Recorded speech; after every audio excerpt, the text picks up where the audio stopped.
오늘은 우리 인생 후반기에 더욱 소중해지는 인간관계에 대해 이야기해 볼까 합니다. 특히 오랜 세월 쌓아온 소중한 관계를 순식간에 망칠 수 있는 자랑에 관한 이야기입니다. 저 역시 70평생을 살아오면서 많은 관계의 부침을 지켜보았는데요. 오늘은 목에 칼이 들어와도 절대 자랑하면 안 되는 5가지에 대해 알려드리겠습니다. 예전에는 자랑이라는 것이 겸손이라는 미덕 앞에서 눈에 띄지 않는 작은 흠이었습니다. 우리 어르신들은 빈수레가 요란하다라는 속담처럼 진정으로 대단한 사람은 자신을 드러내지 않는다고 가르쳐 주셨지요. 우리가 어릴 적만 해도 자신을 내세우는 사람을 좋게 보지 않았습니다. 마을에서 저 사람은 자랑이 심하다라는 소리를 들으면 그것은 큰 결점으로 여겨졌지요. 제가 소학교 다닐 때 담임 선생님께서 하신 말씀이 아직도 기억납니다. 진정한 실력자는 말이 없고 실력 없는 사람일수록 말이 많다. 그때는 그저 어른들의 훈계로만 생각했는데 70년을 살아보니 그 말씀이 참으로 지혜였다는 것을 깨닫게 됩니다. 하지만 요즘 세상은 달라졌습니다. TV에서는 자신을 드러내고 뽐내는 일이 일상이 되었고 손주들이 하는 인스타그램이니 페이스북이니 하는 것들은 모두 자랑의 장이 되어버렸습니다. 제 손자는 자신이 먹는 음식까지 사진 찍어 올린다고 하더군요. 우리 시절에는 상상도 할 수 없던 일입니다. 그럼에도 불구하고 우리 세대가 평생 지켜온 관계의 지혜는 여전히 유효합니다. 특히 우리처럼 오랜 세월 살아온 사람들은 말 한마디의 무게가 얼마나 큰지 잘 알고 있지요. 인생 후반기에는 진정으로 마음을 나눌 수 있는 친구가 무엇보다 소중한 법입니다. 그런 소중한 관계를 자랑 한마디로 잃어버린다면 얼마나 안타까운 일이겠습니까? 우리 세대가 젊은 시절에는 가진 것이 별로 없었습니다. 어려운 시절을 함께 견디며 서로 의지하고 살았지요. 6.25 전쟁 이후 폐허가 된 나라를 재건하느라 누구나 가난했고 보릿고개를 함께 넘기며 고생했습니다. 그런 시절에는 자랑할 것도 없었지만 서로 돕고 나누는 공동체 정신이 있었습니다. 동네에서 누가 아프면 쌀을 모아 전달하고 집을 지을 때는 온 마을이 나서서 도왔습니다. 그런 우정과 동료애는 돈으로 살 수 없는 보물입니다. 오늘 말씀드릴 5가지는 그런 소중한 관계를 망치는 자랑들입니다. 제가 70년 가까이 살아오면서 깨달은 것이 있습니다. 돈 자랑에서 좋은 결과를 본 사람은 단 한 명도 없다는 것입니다. 우리 세대는 전쟁과 가난을 겪으며 한 푼 두 푼 모아 지금의 재산을 이루었습니다. 그런 소중한 재산을 돈 자랑 한마디로 잃는 경우가 얼마나 많은지 모릅니다. 제가 30년 전 경동시장 근처에서 작은 가게를 하고 있을 때의 일입니다. 매일 아침 함께 국밥을 먹던 주변 상인들 중에 김 씨라는 분이 계셨어요. 그분은 60대 초반에 가게를 자식에게 물려주고 퇴직금과 평생 모은 돈으로 여유롭게 지내시던 분이었습니다. 어느 날 김 씨는 국밥집에서 내가 아파트 2채에 상가 1채가 있어서 월세만 500만 원이 넘게 들어온다며 자랑을 했습니다. 처음에는 다들 축하한다고 했지만 그 말을 들은 지 얼마 지나지 않아 김 씨 주변에는 좋은 투자처가 있다는 사람들이 모여들기 시작했어요. 결국 김 씨는 지인의 소개로 만난 사업가에게 2억을 투자했는데 그것이 사기였습니다. 돈을 잃은 것도 서러운데 30년 지기 친구들 사이에서도 돈 많다더니 2억쯤이야 별거 아니겠지라는 태도로 대하기 시작했고 결국 김 씨는 국밥집에도 나오지 않게 되었습니다. 경동시장 상인들 사이에서는 아직도 김 씨처럼 되지 말자라는 말이 전설처럼 남아 있습니다. 돈 자랑 한마디가 평생의 인간관계와 재산을 한꺼번에 무너뜨린 안타까운 사례지요. 특히 요즘처럼 각종 금융사기가 판치는 세상에서는 더욱 조심해야 합니다. 저축은행에 예금했다, 아파트를 몇 채 갖고 있다, 퇴직금을 얼마 받았다 하는 이야기는 입 밖에 내지 마십시오. 요즘은 보이스피싱이라는 것도 있습니다. 제 친구 박 씨는 자식들에게 나는 비상금으로 5천만 원을 저축해 두었다고 자랑했다가 큰 낭패를 봤습니다. 어떻게 그 소문이 새어나갔는지 어느 날 검찰청이라며 전화가 왔고 자녀분이 사고를 쳐서 돈이 필요하다는 말에 속아 전 재산을 송금했습니다.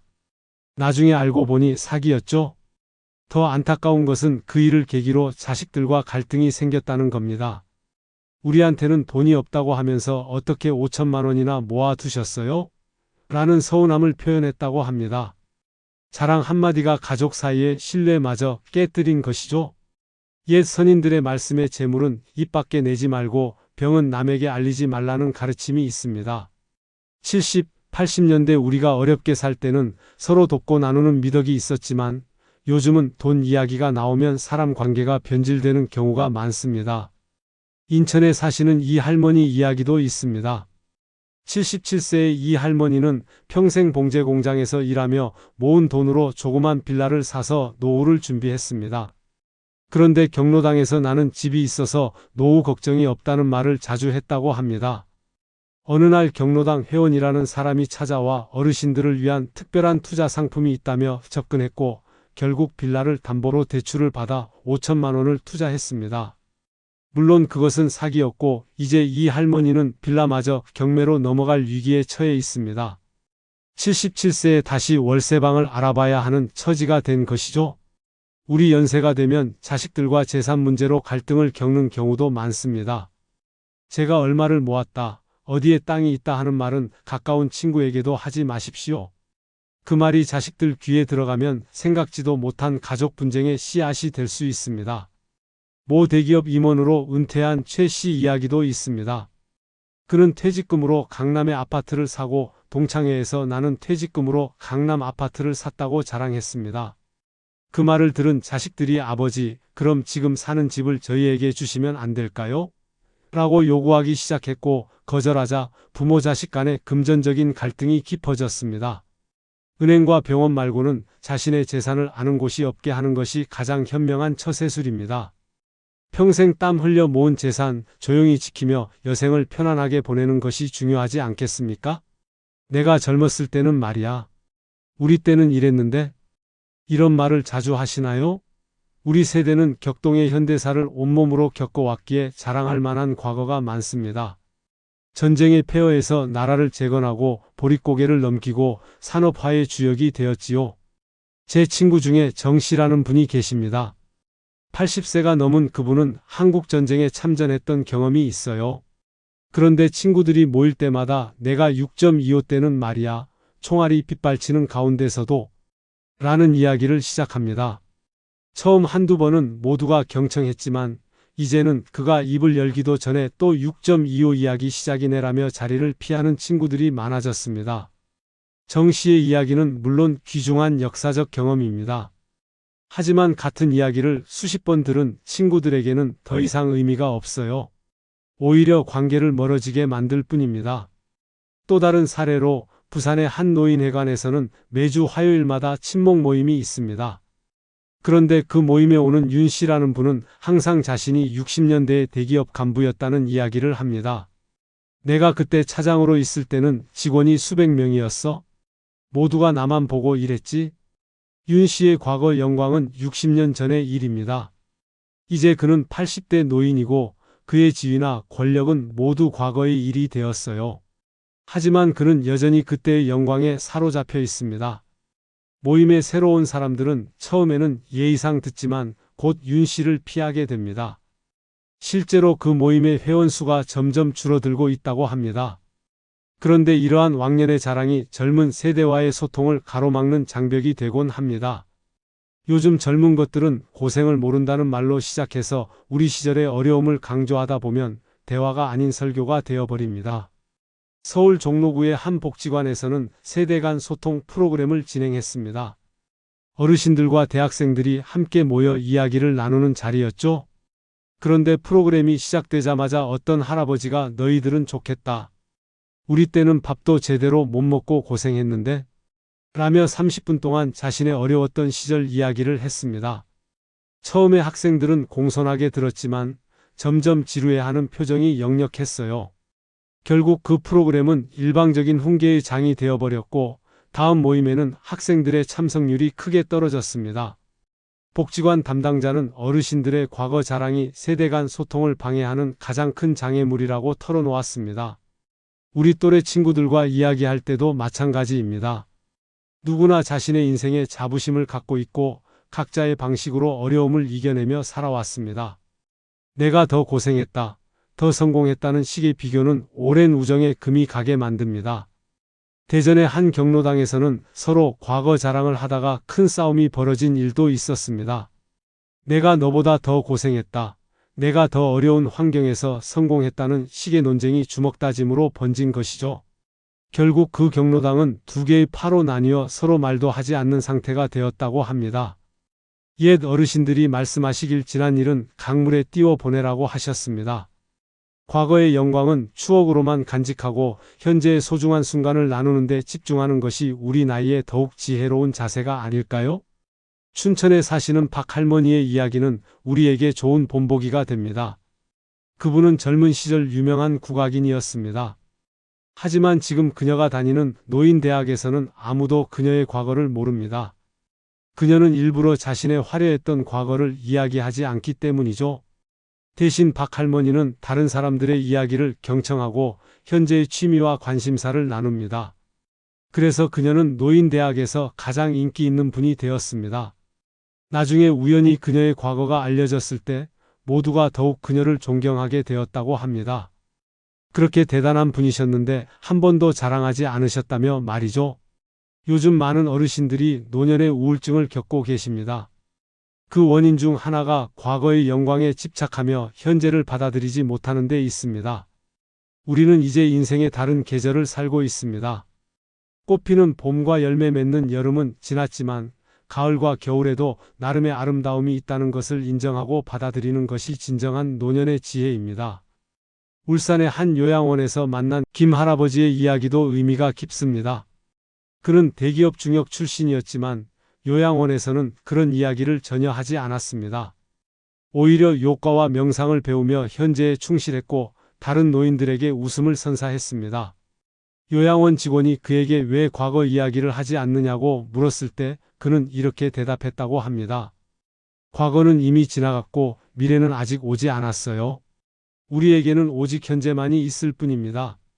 내 과거가 아무리 화려해도 그것은 이미 흘러간 물입니다. 중요한 것은 지금 이 순간을 어떻게 살아가느냐지요. 우리 아들은 서울대 졸업해서 대기업 임원이에요. 우리 딸은 의사 사위를 얻어서 걱정이 없어요. 손주가 영재여서 특별 교육을 받고 있어요. 이런 자식 자랑 많이들 하시죠? 경기도 분당의 한 아파트 경로당에서는 매주 화요일마다 다과회라는 이름의 모임이 있습니다. 그런데 그 모임은 어느새 자식 자랑 대회로 변질되었다고 합니다. 우리 아들은 삼성전자 부장이야. 우리 딸은 미국에서 박사 학위를 땄어. 우리 손주는 영재교육원에 다녀라는 이야기로 가득한 자리가 된 것이죠. 그런데 그 모임에 참석하던 한 할머니가 어느 날부터 나오지 않게 되었습니다. 나중에 알고 보니 그분의 아들은 사업 실패로 어려움을 겪고 있었고 손주는 학교에서 따돌림을 당하고 있었습니다. 다른 사람들의 화려한 자식 자랑을 들을 때마다 가슴이 찢어지는 아픔을 느꼈다고 합니다. 예로부터 자식 자랑을 일삼는 사람을 팔불출이라 불렀습니다. 재미있는 것은 이 단어가 덜 떨어졌다는 뜻을 가진다는 점입니다. 자식에 대한 사랑이 지나쳐 제대로 된 판단력을 잃었다는 의미지요. 서울 강서구의 이 할머니 이야기도 있습니다. 그녀는 동창회에 갈 때마다 의사인 아들 자랑을 했습니다. 우리 아들은 대학병원 과장이라 바빠서 전화도 잘 못 받는다며 자랑했지요. 그런데 동창회 회원 중 한 명이 우연히 그 아들을 만났는데 알고 보니 전혀 의사가 아니었습니다. 평범한 회사원이었던 것이죠. 그 할머니는 자식 자랑을 위해 거짓말까지 했고 결국 그것이 밝혀져 동창회에서 완전히 고립되고 말았습니다. 자식 자랑이 결국 자신의 자존심과 체면을 지키기 위한 수단이 되어버린 안타까운 사례입니다. 우리 세대는 자식을 위해 모든 것을 희생하며 살아왔습니다. 그 자식이 성공하는 모습을 보는 것은 당연히 큰 기쁨입니다. 하지만 그 기쁨을 자랑으로 표현할 때 듣는 이의 마음은 어떨까요? 모든 부모가 자식 걱정을 안고 삽니다. 취업을 못하는 자식, 결혼을 못하는 자식, 사업에 실패한 자식, 건강에 문제가 있는 자식. 이런 걱정을 안고 있는 친구에게 내 자식 자랑은 소금을 뿌리는 것과 같습니다. 부산의 한 노인대학에서 만난 최 할아버지는 매주 자식 자랑을 늘어놓았습니다. 우리 큰아들은 대학 교수야, 작은 아들은 의사고 딸은 변호사 시집갔어 하면서 말이죠. 그런데 어느 날 그 노인대학 회원 중 한 분이 갑자기 건강이 악화되어 병원에 실려갔습니다. 모두가 걱정하는 가운데 그 할아버지는 또다시 우리 아들이 의사니까 내가 알아봐 줄게라며 자랑을 했습니다. 그런데 정작 도움은 전혀 주지 못했고 오히려 병문안도 가지 않았습니다. 나중에 알고 보니 그의 아들들과는 관계가 소원해서 연락도 거의 하지 않는 상태였던 것입니다. 결국 그 할아버지는 노인대학에서 신뢰를 완전히 잃고 말았습니다. 자식 자랑은 했지만 정작 그 자식들과의 관계는 형식적이었던 것이죠. 겉으로는 화려해 보이는 자식 자랑 뒤에 숨겨진 쓸쓸한 현실이었습니다. 요즘처럼 취업이 어렵고 결혼과 출산이 감소하는 시대에는 더욱 조심해야 합니다. 특히 자손이 없는 친구, 자식과 관계가 소원한 친구들에게는 자식 자랑이 더욱 가슴 아픈 일입니다.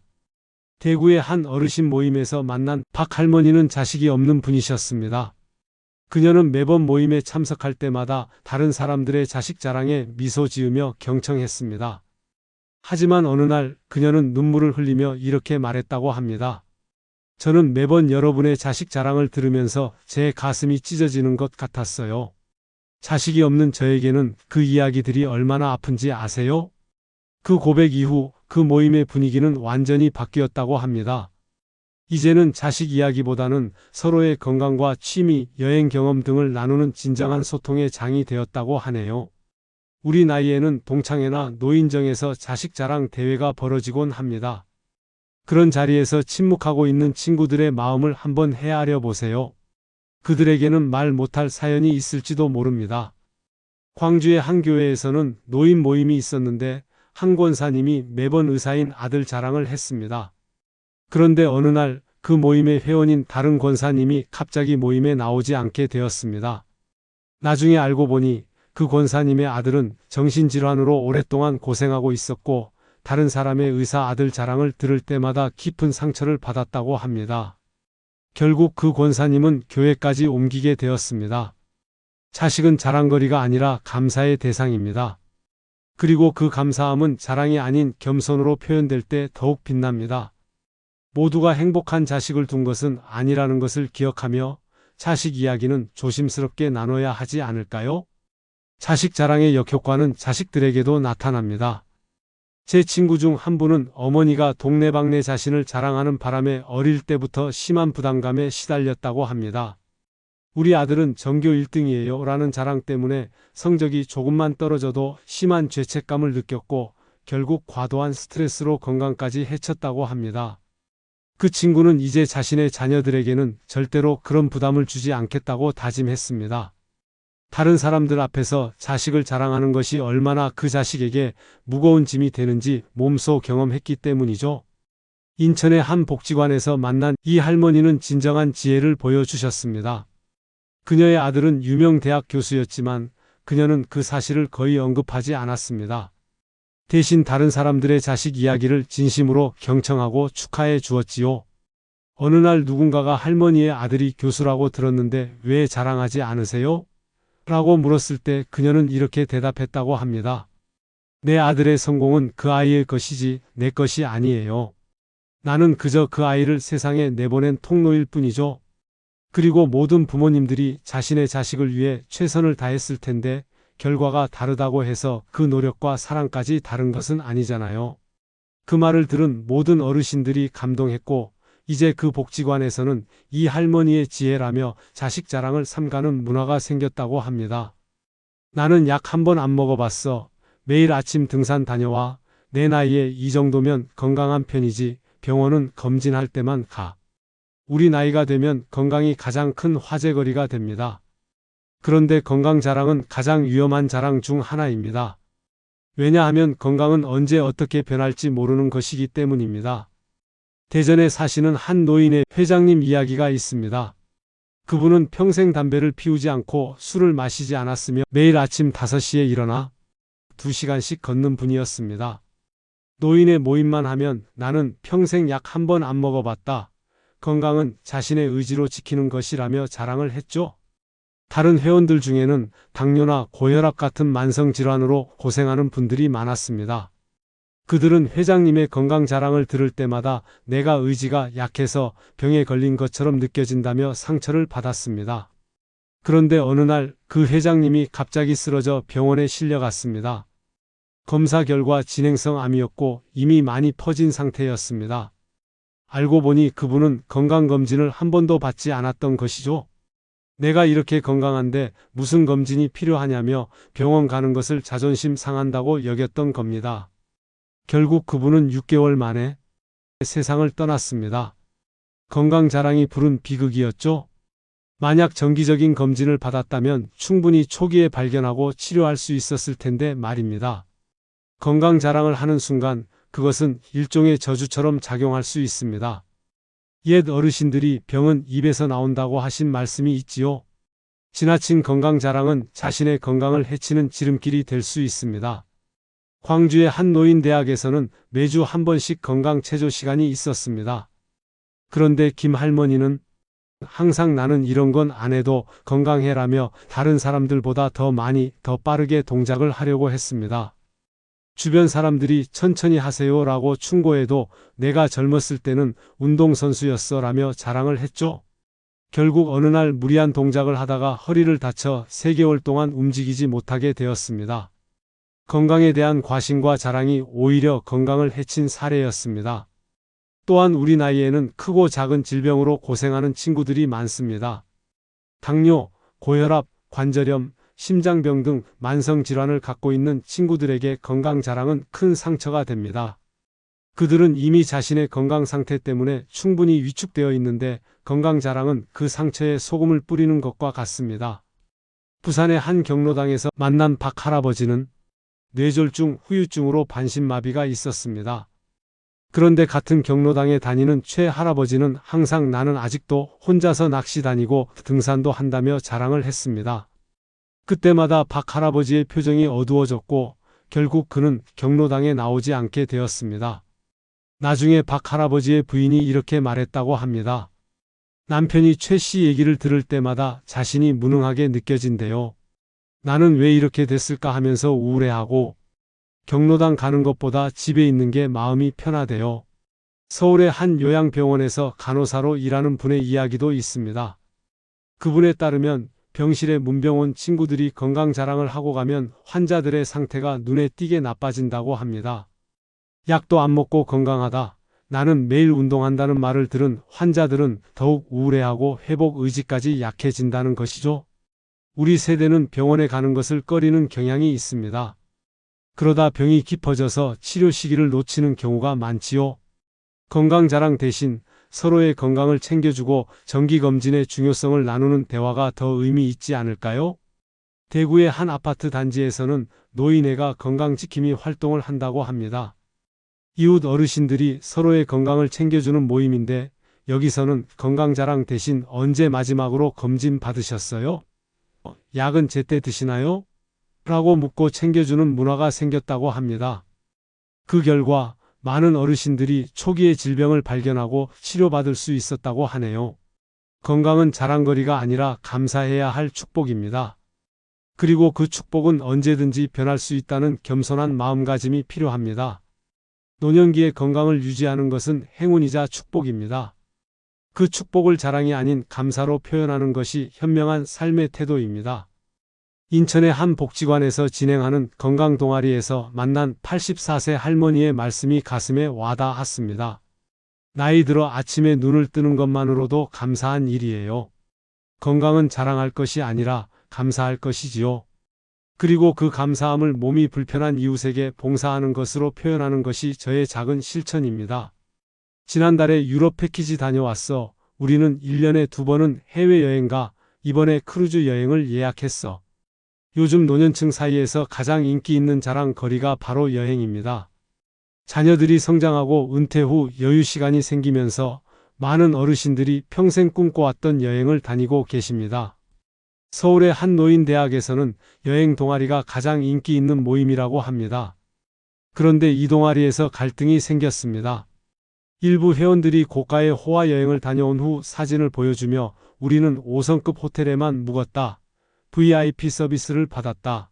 한 번 여행에 500만 원 들었다며 자랑을 늘어놓기 시작한 것입니다. 그러자 경제적 여유가 없는 회원들이 하나둘 모임에 나오지 않게 되었고 결국 동아리가 2개로 나뉘게 되었습니다. 한쪽은 고급 여행 동아리, 다른 쪽은 국내 여행 동아리로 말이죠. 여행이라는 즐거운 취미가 오히려 사람들 사이에 벽을 만든 슬픈 사례입니다. 부산에 사시는 김 할머니 76세의 이야기도 있습니다. 그녀는 매년 해외여행을 다녀온 후 경로당에서 여행 사진을 보여주며 역시 한국보다는 외국이 좋아, 돈 많이 들었지만 그만한 가치가 있었지라며 자랑을 했습니다. 어느 날 평소 조용히 듣기만 하던 한 할머니가 눈물을 흘리며 이렇게 말했다고 합니다. 저는 남편이 오래전에 돌아가시고 혼자 살아요. 기초연금으로 겨우 생활하는데 여행은 꿈도 꿀 수 없어요. 김 씨 여행 이야기를 들을 때마다 제가 너무 초라하게 느껴져서 그 말을 들은 김 할머니는 크게 반성했고 이후로는 여행자랑 대신 경로당 회원들과 함께 할 수 있는 근교 나들이를 계획하고 비용도 일부 부담하며 나눔을 실천하고 있다고 합니다. 여행은 분명 좋은 경험이고 추억거리입니다. 하지만 여행 자랑이 현명한지는 다시 생각해 볼 필요가 있습니다. 우리 세대 중에는 경제적 여유가 없어 여행을 포기하신 분들이 많습니다. 또한 건강 문제로 먼 여행을 할 수 없는 분들, 혼자라서 여행 계획을 세우기 어려운 분들도 계십니다. 대구의 한 노인복지센터에서 만난 박 할아버지는 평생 농사를 지으며 자식들을 키웠습니다. 노후에는 허리 디스크가 심해져 장거리 이동이 어려운 상태였습니다. 복지센터에서 다른 어르신들이 해외여행 이야기를 할 때마다 그는 고개를 숙이고 있었습니다. 어느 날 상담사가 왜 그렇게 슬퍼 보이느냐고 물었을 때 그는 이렇게 대답했다고 합니다. 내가 평생 농사 짓느라 발 한 번 뻗어본 적이 없어요. 이제 다리가 아파서 멀리 가지도 못하는데 다들 해외여행 얘기할 때마다 내가 인생을 헛살았나 싶어 마음이 아파요. 더욱이 요즘처럼 자녀들이 경제적 어려움을 겪는 시대에는 부모의 호화로운 여행 자랑이 자녀들에게 부담으로 다가올 수도 있습니다. 부모님은 여행 다니실 여유가 있으면서 왜 우리 도와주지 않으시나라는 생각을 하게 만들 수도 있지요. 서울의 한 동창회에서 만난 이 할머니는 해외여행을 다녀온 후 SNS에 사진을 올렸다가 딸에게 서운한 말을 들었다고 합니다. 엄마는 여행 다닐 돈이 있으면서 우리 아이들 학원비는 왜 못 도와주시냐는 것이었죠. 딸의 남편이 사업에 실패하고 경제적으로 어려운 상황이었는데 어머니의 호화 여행 사진이 마음에 상처를 준 것입니다. 인천의 한 노인복지관에서는 여행 이야기 나누기 프로그램을 진행한다고 합니다. 그런데 이 프로그램의 규칙이 재미있습니다. 여행 경비나 호텔 등급 등 과시성 정보는 언급하지 않고 오직 현지에서 만난 사람들, 문화적 경험, 음식, 풍경 등 경험적 정보만 나누는 것이죠. 그 결과 여행을 가지 못한 사람들도 간접 체험을 통해 즐거움을 나눌 수 있게 되었다고 합니다. 여행에서 얻은 즐거움과 깨달음을 나누는 것은 좋지만 그것이 과시로 느껴지지 않도록 조심해야 합니다. 여행 이야기를 할 때는 비용이나 호화로움보다는 그곳에서 만난 사람들, 맛본 음식, 느낀 감정 등 진솔한 경험을 나누는 것이 더 의미 있는 대화가 됩니다. 광주의 한 노인대학에서 만난 최 할아버지는 여행 이야기를 나누는 지혜로운 방법을 보여주었습니다. 그는 유럽 여행을 다녀온 후 사진첩을 들고 와서 각 나라의 문화와 역사에 대해 짧은 강의를 했습니다. 그리고 그 자리에서 내년에는 우리 함께 국내 여행이라도 다녀오면 어떨까요? 라고 제안했죠. 그의 이야기는 자랑이 아닌 배움과 나눔의 시간이 되었고 모두가 함께 할 수 있는 여행 계획으로 이어졌습니다.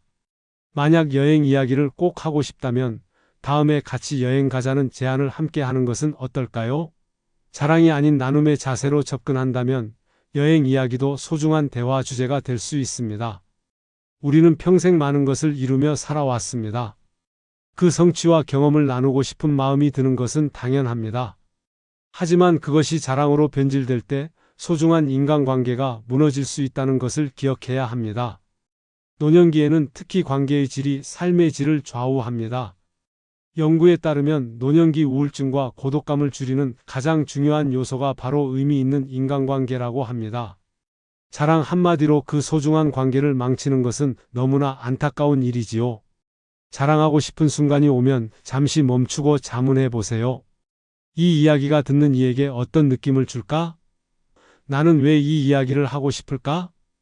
이 말이 상대방의 마음에 상처를 줄 수도 있지 않을까? 이런 질문들을 스스로에게 던져본다면 불필요한 자랑을 줄이고 진정한 소통을 할 수 있을 것입니다. 강원도 속초의 한 노인복지관에서는 공감 대화법 프로그램을 운영한다고 합니다. 이 프로그램의 핵심은 자랑이 아닌 나눔, 과시가 아닌 공감이라고 합니다.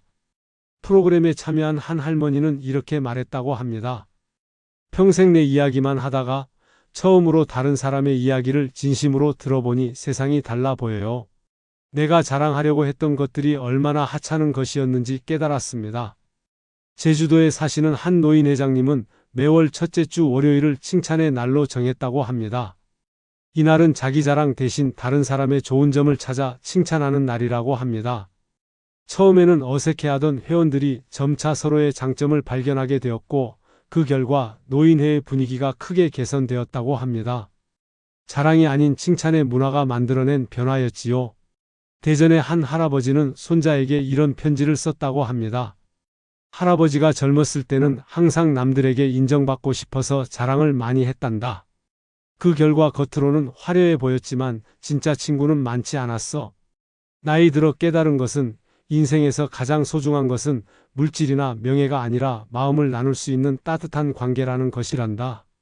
손자야, 너는 할아버지처럼 살지 말고 항상 겸손하게 남의 이야기에 귀 기울이며 살아다오. 자랑보다는 공감을, 과시보다는 나눔을 선택할 때 우리의 말은 다리가 되어 서로의 마음을 이어줄 것입니다. 자랑은 일시적인 우월감을 줄 수 있지만 그 대가로 소중한 인간관계를 잃게 될 수 있습니다. 반면 나눔과 공감은 더 깊고 의미 있는 관계를 만들어냅니다. 젊었을 때는 내가 무엇을 가졌는지가 중요했지만 이제는 내가 무엇을 나눌 수 있는지가 더 중요해요. 재산은 떠날 때 모두 두고 가지만 내가 베푼 사랑과 나눔은 영원히 남는 것이니까요. 인생의 황혼기에 접어든 우리에게 가장 중요한 것은 물질적 성공이나 사회적 지위가 아닙니다. 따뜻한 정과 깊은 대화, 그리고 서로를 이해하고 존중하는 마음입니다. 자랑이 아닌 경청으로, 과시가 아닌 공감으로 남은 인생을 더욱 풍요롭게 만들어 가시길 바랍니다.